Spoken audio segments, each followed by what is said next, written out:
Hey guys, VaulSC here. Today we're going to take a look at a game between PanOceania and Aleph, and it will be the vanilla versions of those factions, not the sectorials. So, vanilla Pano and vanilla Aleph. This game, though, is going to be a special game in the sense that we'll be playing a custom mission designed by my opponent. It's our first real go at it, and it's very similar to the grid. I'll explain how it works. So you've got 1, 2, 3, 4, 5 objectives in a bit of an unusual layout. We've got one deployment zone over here and another one over here. Just for reference, Aleph will be on this side and Pano will be on this side. And it's like the grid. As of turn 2, you can start shooting objectives to blow them up. The same level of resilience, shall we say, and you can get points by killing more of the objectives than your opponent does. So as soon as you've killed 3 of them, no point killing any more of them. Well, actually, I think it is worth killing more of them, just because I think you get 1 point per objective, so there is that. So you get 1 point per objective plus a bonus point if you've destroyed more of them. So the game's not completely about killing the objectives, because it's not, a massive 6 points up for grabs that only one player can get like there is in the grid. You don't have to designate them before blowing them up either, so that's a big difference. And you can get a couple of points for killing more specialists, so that's also a rather big swing. And there's a designated target to destroy as well, and 2 classified objectives, so there's plenty of other ways to pick up points. My opponent had it written in the mission that you could actually go after the objective with specialists as well, and you can actually either use a specialist or close combat attack in the first game round to blow up the objectives, and then shooting is valid from turn 2 onwards. I did tell him after the game, though, he should change it so that nothing can actually affect the objectives until the second game round, because otherwise you just give the first player too much of an advantage, shall we say. Alright, so that's the gist of it. My opponent playing Aleph as he always does. We've got a designated target here who can shoot back, of course. A Krakot Renegade with boarding shotgun, Danavas Hacker. There's a Thorakatai with Foibak here. Further in the building, there's a Dakini HMG. Diva with Diva Bot. A normal Myrmidon trooper over here. This is a bit unusual because my opponent very rarely runs the normal Myrmidon. It's usually the Myrmidon officer. You can see his Diva Bot flamethrower guy with Diva and the Thorakatai here and the Danavas there. Towards the center, of course, here's the position of that Myrmidon. There's a Helperbot there with the Sophitek nearby and a Asura Spitfire waiting there. Krakot as well, and he's got some proxies as reserve model. Here we go. All right. In in hidden deployment, I've got a cutter. This is the beautiful, shining cutter that I painted up recently. Really happy with how he looks. He's going to be placed in such a way to either pull off some really nasty arrows from out of nowhere, or just go on the rampage straight away in my first turn. Nearby to him, so this is the position where the cutter was. As you can see, he's going to get a great angle down here, or through here, if he gets a good opportunity. And he's not too worried about the Asura shooting him. The Asura is going to be at long range. You can just duck back out of cover. He's got armor 11. This is the hacker, able to put hacking onto the bulleteer and the engineer to help out either the bulleteer or the cutter later on. Got a 4 deploying Krakot as well, the old Renegade with the submachine gun. To the left-hand side, there's a Magister Nightlight shotgun. There's the Fusilier Lieutenant. There's a Doctor positioned because there's going to be a reserve model NIS sniper right there. So that's how we're going on. Of course, the designated target up the left. There's my reserve model, a NIS sniper, and his reserve model was a group of proxies, including this proxy doctor over here. So he's moving up onto the objective with this Krakot Renegade. Again, this is a new, really untested scenario, and he's allowed to attack the objective first turn with close combat from the Krakot, so that's what he does. Gets a couple of wounds, then it passes a couple of saves. There's other Krakot moving through with Impetuous as well. He's got the Thorakatai in the building here, assisted by a Palbot or a Yudbot, I should say, and a Dakini HMG, who now picks up assisted fire from the Danavas and moves into a position here where he can ARO. Don't really like this. The robot should be using the active turn to fire with his HMG. As an ARO piece, yeah, he's got assisted fire, but he's still just one shot and BS11 plus range, so not really ideal from my viewpoint. Krakot's still having a go at the objective, but for some reason he decides to move up his Doctor and attack with it as well. You don't really need the Doctor here. You're allowed to actually pass willpower checks to damage the objective according to his scenario, and you can actually get some bonus damage to it if you roll a crit, weirdly enough, with his ruling there. But since the Krakot is the most effective thing that you can attack the objective with. There's no real need to bring the Doctor up, in my opinion, but she does so anyway. Rather than going for all the objective kills straight away, he's going into suppression fire with his Asura. I think this is a really bad move. The Asura should be parked further back here so it can't be shot. Or, you know, you should be doing something else with that order. It's just, suppression fire in the early game is just not great. Elsewhere, moving around, just repositioning his Krakot and everybody else staying behind total cover effectively. So they're not going to get shot, but the Dakini certainly might, and the Krakot certainly might. It's Pano turn 1, and the Magister Knight with Extreme Impetuous moving up towards the position of the Krakot and the proxy Doctor. It's time now for the hag to the tag, not the hag, moving out of total cover here and in deployment, and he's positioning himself there as the silhouette and going to be shooting at the Sophitect. And this is why you don't really want to have your Sophitect in a position like this. It's very easy for the tag just to shoot at him with the multi-HMG. Now, the Sophitect Armor 5, you'd normally want to use armor-piercing rounds against that, but shock rounds are much better because Corvus-Belli, in all of their stupidity, have made a ruling where shock ammunition affects models with 2 wounds that have NWI by rendering them unconscious rather than putting them into NWI after they've taken, you know, that extra wound. So the tag just shoots at the Asura, and in a single round she's unconscious, which is just pathetic. Really makes me angry when I think about that ruling. So the tag moving further around, getting some shots off now at the Dakini. As we talked about, one Dakini with HMG in the reactive turn is just no match for the firepower of a Pano tag like this. And although the Dakini gets mimetism and cover, the tag's got TO camo and he's BS-15 and he's got 4 shots, so he easily wrecks the Dakini, no problem at all.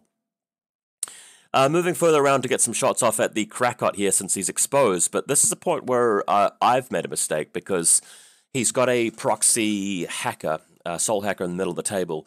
Now, I play this particular left player all the time, and I'm very familiar with the lists he runs. He always runs the proxy hacker, and he almost always runs it in the middle of the table. So this was stupid of me to even move there. I should have realized that this would have been a thing. So the tag can reset at this point. The Krakot can dodge the hacker attempts at Oblivion. Now he's making a mistake because Total Control is definitely the better option if he possesses the tag, and he's more likely to than hitting it with the Oblivion because it's a double action effect, right? But if he possesses the tag, then I can't do anything more with it until I recover it, and he's got an entire turn to use my tag. So the tag could be moved towards his side of the table and put into close combat with a Krakot, and then I'd never see it again. So that would be the best way to go, whereas if he just makes it isolated, well, the tag can still stand there and still arrow against everything on that he's got. And now that he's lost his Asura and his Dakini, he can revive them, but even so, the tag is going to perform really well as an arrow piece, so he would have been much better off using the Total Control, in my opinion. Anyway, attempt to reset fails. He does get possessed, as we can see right here. But he's got a guy just sitting there exposed, so the NIST sniper moves into position, is able to get a line of fire to the proxy, who's situated here. You're not allowed to deploy next to an objective at the start of the game, so he doesn't even get cover against this. So we're expecting the NIST sniper to be able to shoot him easily, 2 dice and 16s. But sadly, only gets 1 hit through, and he tanks one of the saves, and the proxy survives and uses guts to go into cover. So that was really annoying. Luckily, we've got a Crocman hidden deployment as well, and the Crocman moves through into close combat. And the point of doing this is that the hacker can't do any more hacking if it's engaged. And the Crocman might be able to destroy her in close combat, given that he has the advantage of surprise attack. So I've got to beat her with a close combat roll, and maybe using the knife to wreck her after that, knife having shock and everything. Unfortunately, though, the Crocman and the Posthuman miraculously roll the exact same result on the dice, and nothing actually happens. But this is okay, because it allows me to move my engineer up and take the tag out of isolated state, or just to simply leave the tag there and do other things and find another way to resolve the situation. So using coordinated orders now, didn't mean to click share. Using coordinated orders now, we're moving the Magister Knight up here because he's got some work to do. I'm seeing an opportunity to use a shotgun against the Krakot Renegade and the Proxy Doctor. We've got an engineer moving into position. He may not actually revive the tag this turn, but he's going to get into a better position. And more importantly, the Bulleteer coming through this angle here, all using coordinated orders and just basically burning all of my command tokens at this point. So everybody's in position. I do need to do something about the Asura, though, because she is unconscious, and she will get revived by the Sophitek nearby. So rather than spending more orders reviving the tag, I decided to move in around with the Magister Knight and the Bulletier and just get some more kills. So Magister getting into position, Bulletier moving across the course, just getting to a point over here where it can shoot at the Asura, and with enough bullets from the Bulletier, easily wrecking the Asura. The other purpose of the Bulletier holding this position is that if the proxy does anything, we can use the repeater from the Bulletier to Brain Blast with the Fusilier hacker. So that'll be pretty good, and the Asura can't actually do any hacks here because she's engaged in close combat, and hacking's not a valid ARO when you're in close combat.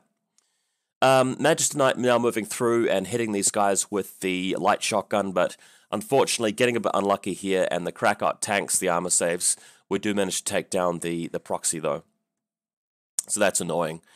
In his follow-up turn, because that's the end of my turn, the Krakot is able to move through and attack the Magister and berserking into him. So the Magister does a trade here and hits the Krakot with a sword. The Krakot blows up his chest mines, and the Magister is traded for the Krakot, unfortunately. Elsewhere here, we've got a Tharakitai moving in with his Feuerbach, trying to get into position to attack. There's also a Bulletier up against a Spitfire, a Bulletier up against the Krakot, so they're having a bit of a shootout there. Can't quite remember the result of that. I do believe the Bulletier does get hit in the end, though. Alright, so he's moved through. Alright, so there's a proxy with 2 SMGs now moving around the side of the building to get into position. This proxy will try to throw an EM grenade to take out the engineer and the tag. He's trying to throw it in such a way that there'll be an 8-inch arranged to the center of it. But to do that, he also has to clip our friends here, and after he declares the throw, tries to get it within 8 inches, finds that it's out of range. So he has another attempt throwing it long range to clip them both, but that's, of course, at a much greater penalty, and he misses that shot, unfortunately. Okay, so that's where he tries to throw it to, but the grenade does not go down, thankfully.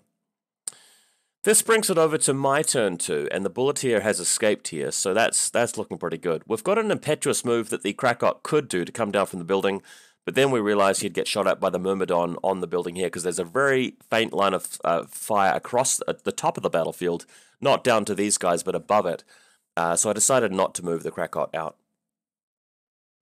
Elsewhere, though, it's my turn too, and I could attack him with the Bulletier and so on, or revive the tag, but more important pressing concern is to destroy the objectives before time runs out. So the NIS moving back a little bit so we can gain line of sight to the left-hand objective and the central objective, and just splitting burst, firing one at each, and just continuing to plug off the shots until both objectives are destroyed, and that does take several orders. Next up, the engineer moving up to the tag, who is isolated. He does have an irregular order of his own, but the engineer successfully manages to remove the isolated state from the tag, and we can move on with the tag. So tag moving out now, getting in a position to shoot at, specifically this objective here, because I want to be able to pick up all 3 objectives and gain a lead on the objective game. So that's what's happening here. Moving around to shoot at the objective. It does take several orders, but with damage 16 from the fatality tag and the explosive rounds hitting on 15s or 18s or whatever it is, the objective is destroyed by the end of the turn as well. And with the very last order, moving through and firing at the proxy with 2 SMGs to destroy him. And the tag's well out of the way. The close combat in the center of the table is still locked up. Bulletier is still sitting there, but the Bulletier and the Crocman didn't really have anything to achieve that turn. Killing the objectives was a more pressing priority, and at least I've recovered my tag as well, of course. Okay. So things looking alright now. So it's his turn. He's attempting to throw a smoke grenade with his Myrmidon just to help get through with his Diva and crew. Unfortunately, my sniper who was in position earlier, so this is not a smoke grenade. This is white noise from the Danavas, as you can see on the right-hand side of the photo. White noise going down on top of the position of the Dakini with HMG, who can then be revived by the Sophitek, and the Dakini can fire at the Nis, who unfortunately is up against a white noise template, and the Nis at poor odds gets shot here by the HMG. So quite effective that. Moving through now with the Diva and her friendly bot is going to try and shoot at the Bulleteer and possibly even into combat there with the Crocman as well. So doing so, coming through here, the Bulleteer can only really dodge, and it gets easily wrecked by the Combi Rifle and the Diva bot. The Crocman is also shot because he fires into combat with the Combi Rifle, so unfortunately no hits go into the Proxy, they go into the Crocman. So the Proxy recovers now and fires at the... actually attempts to fire at the Krakot here. I placed a unconscious marker next to him, then we took the unconscious marker away from him when he realized he was at long range, because he did get a hit on me originally on like an 18. And then he realized, oh, hang on a sec, I'm at long range, that was not a hit, so he didn't actually kill the Krakot with that particular shot. Shoot out. But we've got Aleph forces moving in on us, and the engineer is destroyed. But that is the end of his turn, though, because he was very low on orders at the stage. So Krakot moves in, tries to get some chest mines off, spraying things everywhere, and trying to do a bit of a trade. Elsewhere, with very limited orders, the tag is trying to move out, and I really need to destroy his designated target, because if I can do that, I can win. I'm ahead on objectives, but he's a little bit ahead on specialists, so I'm going to be trying to pull back on specialists as well. The tag moving through, no problem. He's going to move past, have a go at the Proxy. That is a specialist, so that will net me some points if I can do that. So the tag moving through to attack the Proxy, failing to do that, but we do have to destroy this designated target here, so coming in finally to attack the designated target, and over 2 orders, failing to destroy the designated target at close range, which was quite shameful, really. I mean, initially it's short range minus cover, so hitting on 9s on 4 dice. Then he moves over to this position, hitting on 12s on... no, this is like 15s. No, 12s on 4 dice because it's still short range, and still not killing him. Lieutenant standing up and trying to shoot the Proxy at long range because I still haven't killed it, and failing that as well. So the end result of the game, infuriatingly, is actually a draw. It would have been a win to me if I'd either killed his Proxy post-human or killed the designated target, because that would have taken me either over the threshold to have more specialist kills, or at least equal specialist kills, that's quite important, or killing his designated target, which was going to be worth a couple of points. So, bit of an interesting mission. It needs improvement. You shouldn't really be able to blast the objectives first round. I can suggest a few changes, I think, here. I did get a little bit unlucky this game. I did make a bit of a blunder with the tag earlier on as well. My opponent made some mistakes too, so I think we can all learn from what happened here. But we had a bit of fun, and we got to see some cutter action, of course. Always like to see that sort of stuff. So thanks for watching, guys. We'll see you again pretty soon.